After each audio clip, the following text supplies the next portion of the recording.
Madison, 7 ans, est tombée dans le coma après un accident de voiture avec sa mère, Gwen.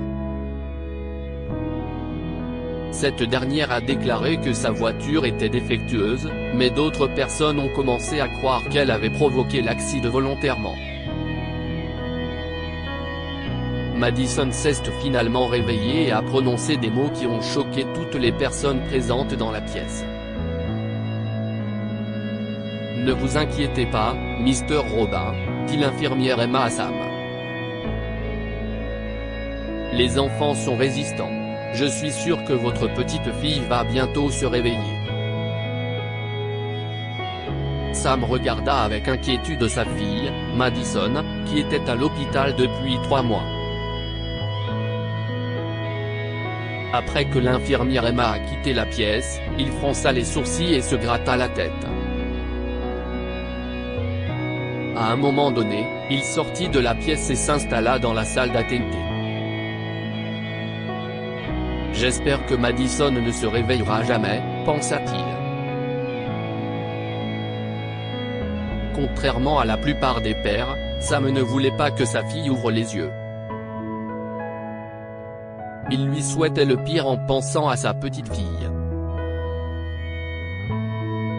Mais quelques jours plus tard, Madison se réveilla brusquement en criant « Je sais la vérité sur ma mère ». En entendant ces mots, Sam prit peur et songea à s'enfuir, mais un médecin et l'infirmière Emma avaient entendu les cris de la fillette. 3 mois auparavant. Gwen, la femme de Sam, nettoyait son bureau à la maison et pensait à sa grossesse difficile avec Madison, 7 ans auparavant. Les médecins lui avaient recommandé d'y aller doucement, car le travail pouvait commencer de manière imprévue. Malgré ces précautions, le pire est arrivé. Elle ne se souvient pratiquement d'aucun fait lié à l'accouchement. Mais quand elle s'est réveillée, Sam était à ses côtés, avec un bébé dans les bras. Il lui a souri chaleureusement, et c'était malheureusement la dernière fois que cela se produisait. Quand ils ont ramené Madison à la maison, Sam n'était plus le même. Il passait de plus en plus de temps au travail et commençait à fréquenter les bars. Il a parlé à Gwen de son augmentation salariale, mais elle n'a jamais vu une trace de cet argent. Au lieu de cela, Sam dépensait tout cet argent dans l'achat des chaussures de marque, des parfums coûteux et des voyages d'affaires prolongés. C'était ainsi depuis un bout de temps, mais Gwen avait un mauvais pressentiment. Alors qu'elle réparait un robinet qui fuyait, elle prit la vieille boîte à outils dans le placard de la cuisine. Après l'avoir ouverte, elle y a trouvé le vieux téléphone de son mari, qu'il avait remplacé après la naissance de Madison. Gwen n'était pas de nature fouineuse, mais elle devait faire quelque chose. Elle a branché et allumé le téléphone. Le SMS d'une certaine Ophélia a attiré son attention. Gwen l'a lu et a découvert qu'elle était la fille du patron de Sam, décédé il y a des années. « Oh mon Dieu! Ils avaient une liaison », s'exclama-t-elle doucement en lisant. Elle a également découvert qu'Ophélia est tombée enceinte à peu près en même temps qu'elle. Sam lui avait demandé de se débarrasser du bébé, mais Ophélia avait refusé. Ceci aurait poussé Sam à rompre avec elle. Mais si est étrange, dit Gwen. Espérant trouver les réponses à ces questions, elle a fouillé dans le bureau de son mari. Dans l'un des tiroirs, se trouvaient des papiers que Sam ne lui avait jamais montrés. Elle est tombée sur l'un d'eux qui portait l'inscription « Preuve de décès ». Il appartenait à une petite fille nommée Robin. Alors que tout est devenu plus clair. Sa fille était morte durant son accouchement difficile, et Sam l'avait remplacée par Madison, la fille d'Ophélia, née à peu près au même moment. Gwen se mit à pleurer en y pensant. Elle trouva également le véritable certificat de naissance de Madison, ce qui a confirmé ses soupçons. Je ne peux pas croire que Sam m'ait donné un faux certificat et qu'il ait menti pendant toutes ces années, pleurait-elle. Mais le pire était encore à venir. En fouillant davantage dans son ancien téléphone, elle a découvert que Sam était une ordure. Son ancien patron l'avait supplié de voir sa petite fille, mais Sam avait refusé. Il est mort plus tard cette année-là, pour autant que Gwen s'en souvienne. Elle comprit qu'il n'avait pas pu rencontrer sa petite fille.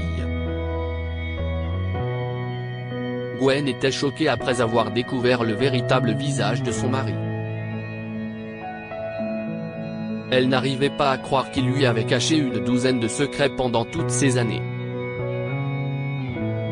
Alors que des larmes coulaient sur ses joues, Gwen a couru vers la chambre de Madison et l'a réveillé. On le fuit tout de suite. Gwen prit cette décision avec conviction en levant la main pour essuyer ses larmes. Elle prit rapidement 2 de ses robes et quelques vêtements de sa fille et se dirigea vers la porte avec Madison. « Maman, où allons-nous » demanda Madison quand elle vit le grand sac dans la main de sa mère. « Nous allons faire un petit voyage en voiture, chérie. Juste entre nous les filles. Ça va être super amusant. » Gwen fit semblant d'être de bonne humeur pour sa fille, et lui demanda de monter dans la voiture tout en tenant un parapluie pour se protéger de la pluie.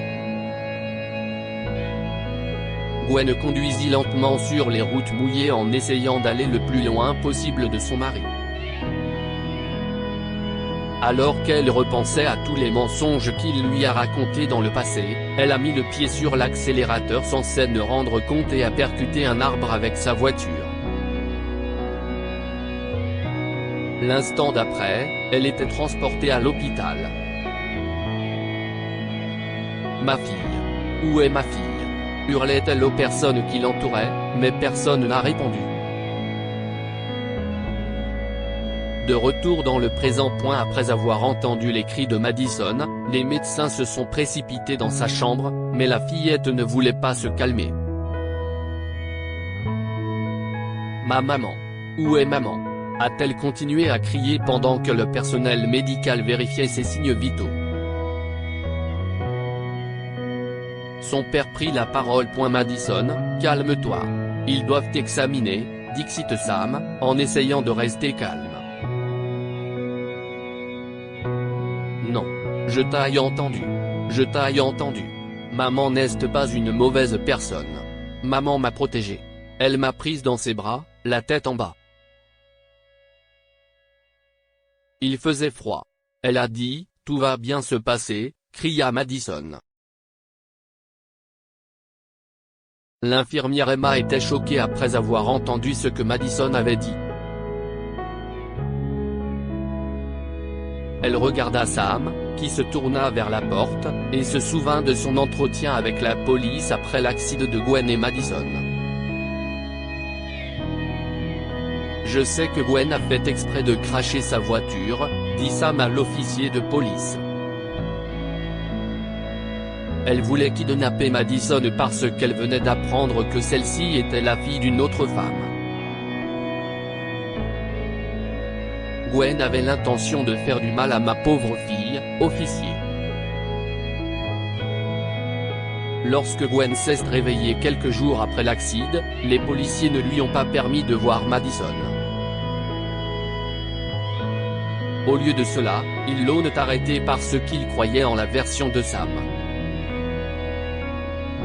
Mais dès lors que l'infirmière Emma a suivi la version de Madison, elle connaissait la vérité. Cet homme est diabolique. J'appelle la police, pensa-t-elle. elle attendit que Madison se calme pour sortir de sa chambre. Ensuite, elle demanda à rencontrer le même officier avec qui elle s'était entretenue 3 mois plus tôt. « Où est Monsieur Robin ?» demanda l'agent de police à Emma, après avoir parlé à la petite fille. Il ne pouvait pas prendre le témoignage de cette dernière comme un fait, mais il avait déjà une idée différente de la version de Sam. Il était assis juste ici dans la salle d'attente quand je vous ai appelé, officier, dit Emma en désignant le dernier siège du couloir. Oh non. Il m'a entendu vous parler au téléphone? Si est-il une possibilité? Il pourrait avoir utilisé la porte arrière pour s'échapper. Laissez-moi regarder les images des caméras de surveillance avant d'envoyer mon équipe à sa recherche. Je suppose que sa femme disait la vérité depuis le début, dit-il. Quelques heures plus tard, Gwen a été libérée de son assignation à résidence, car il n'y avait pas assez de preuves d'intention malveillante de sa part. Elle courut à l'hôpital et serra sa fille dans ses bras. « Maman, » pleurait Madison. « Ne t'inquiète pas, mon bébé. Je ne te quitterai plus jamais des yeux, et rien ne pourra nous séparer, » promit Gwen. Après s'être rendu compte que sa femme avait découvert la vérité, Sam avait essayé de détruire les preuves de ses actes après l'accident, mais il ne trouvait pas son ancien téléphone. Il fouilla toute la maison, mais en vain. Il supposa alors qu'il l'avait peut-être perdu. Il était loin de se douter que Gwen avait pris le téléphone. La police a cru en la version de Sam, parce qu'il était un homme d'affaires connu. Comme ils n'avaient trouvé aucune preuve contre lui, ils avaient naturellement pensé que Gwen était la coupable. « J'ai des preuves contre Sam, officier », a dit Gwen en remettant le téléphone de Sam au policier. 3 mois auparavant, il ne voulait pas l'utiliser comme preuve, mais la situation avait changé. Comme Sam ne pouvait pas quitter la ville, les agents l'ont arrêté quelques jours après son départ de l'hôpital. Ils avaient maintenant assez de preuves pour le garder derrière les barreaux. Après avoir appris son arrestation, Gwen et Madison ont fait un voyage qui les a aidés à guérir.